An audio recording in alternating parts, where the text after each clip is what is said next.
I think one of the things that made me strong is the idea or the fact that I'm not a perfectionist. And I don't strive to be a perfectionist. Like I'm not trying to make my image or my background as perfect as possible. That's an approach I like to, I do take naturally with filmmaking and photos. It's high tech like the beat maker, reflections eternal like the words on my new sleeve. I want my audience to feel something from it. Now, I mean, there's so many times I've done stuff and I'm just like, I may catch it on the back end, like, damn, I wish I would have cleaned that up, but maybe not.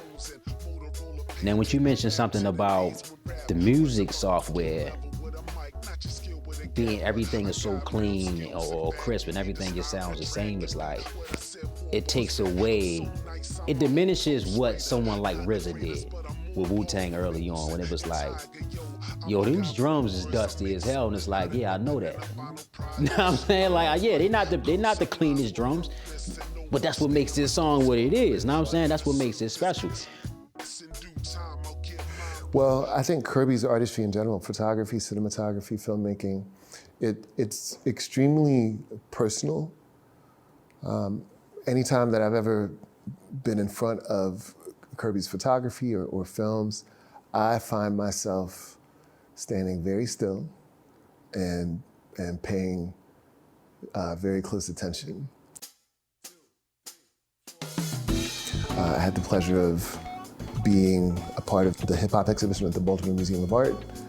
That exhibition was done in conjunction with the St. Louis Art Museum, and we both had work there. It was a wonderful experience to be a part of that show, but Kirby's piece that he created along with Mia June and a poet named Nate, I stood and watched that 3 times, like 3 times in a row, really just paying close attention to how personal the work is. Like it really feels when you look at Kirby's work, like it's relating to you directly.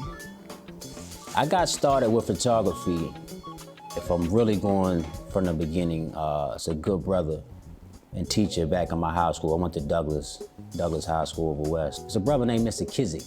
And they brought Mr. Kizik in like the last semester of school, which that frustrated me because that was the first time I had found something in school that I enjoyed. I was never into sports like that, other than like boxing or wrestling. I never cared for any types of ball games. So there was nothing in school for me. And Mr. Kizik popped up and he said he had a new photography class and it sounded cool. At that time, 2006 photography wasn't like, now everybody got a camera. It wasn't cool yet. Like camera phones was just like really becoming a big deal at that time. And I remember me and Mr. Kizik specifically bonded over a film called City of Gods. We went to Service Photo, which is still up there on Falls Road. A few $100, got me an old vintage Canon, a 35 millimeter. That was it for a while. It was like after school ended, I had the camera, but I wasn't using it. It wasn't until 2011 when the DSLRs came out, specifically that Canon T2i, which changed the game. That's when it really started. It was 2011, the DSLR era.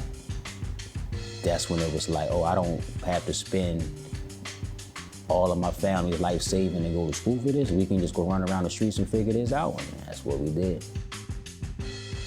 Like your image is like it's really like it's more than an image. It's really a feeling and an aesthetic, and I can tell that it is curated with care and thought. And like so many other people, I really appreciate it.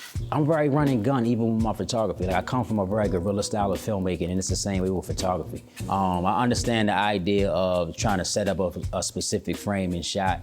I'll set up a specific shot, but I'm still gonna move around to find these angles that I need. I'm never that particular about it.